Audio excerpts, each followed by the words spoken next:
Već 26 godina radim kao teta u vrtiću i to je posao koji mi svaki dan iznova donosi veselje u život. Djeca su divna, pravi antistres i upravo njima mogu zahvaliti svoj mladoliki izgled. Višnja Eisenhammer pola je svog života provela odgajajući zagrebačke klince. Već je u najranijoj dobi znala da će jednog dana biti odgajateljica. Kao djevojčicu ostala su je djeca voljela i slušala, a njihovi je roditelji nerijetko tražili savjet. Znala sam ponekad cijelu ulicu oko sebe okupiti. Znala se, Višnja je uvijek bila tu i na raspolaganju, što mi nikada nije bilo teško. Naprotiv, jako me je veselilo.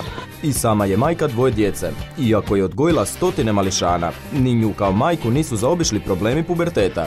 U pubertetu su oba dvoje bili hiperaktivni. Sa čerkom sam, hvala Bogu, to sad sve prošla, ali zato moga sina, 15-godišnjeg, to tako puca. Ali šta ćete, mama je na sve navikla.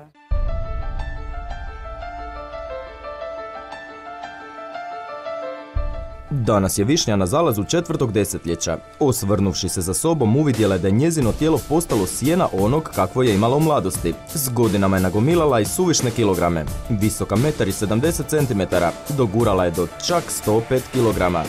Bila sam maćeha prema svome tijelu, jer jednostavno neke druge stvari su mi bile bitnije, poput djece, poput obitelji, poput posla. Najviše kilograma zaradila je tijekom trudnoće. Priznaje da je pretjerala. U drugoj trudnoći sam dobila 40 kila i nakon toga sam se malo kretala, nezdravo hranila, a to je ostavilo traga u kilogramima suvišnjima. Višnja je odlučila napraviti životni zaokret. Svakodnevnim vježbanjem i kontroliranom ishranom u posljednjih je mjesec dana uspjela smršavjeti 8 kg. Sada teži 97. Izbacila sam kruh, kombinirala sam meso i salate. Pazila sam da to bude uvijek zdrava prehrana. Puno sam se kretala. Svakako velika pomoć u procesu mršavljenja bile su mi tablete Herbafast. No ono što je najvažnije, počela sam piti puno tekućine. Nakon što je sama napravila prvi korak, Višnju smo odveli u polikliniku Bagatin. Liječnik je saslušao njezine probleme i želje, te ponudio najbolje rješenje – abdominoplastiku. Riječ je o odstranjivanju suvišnog masnog tkiva.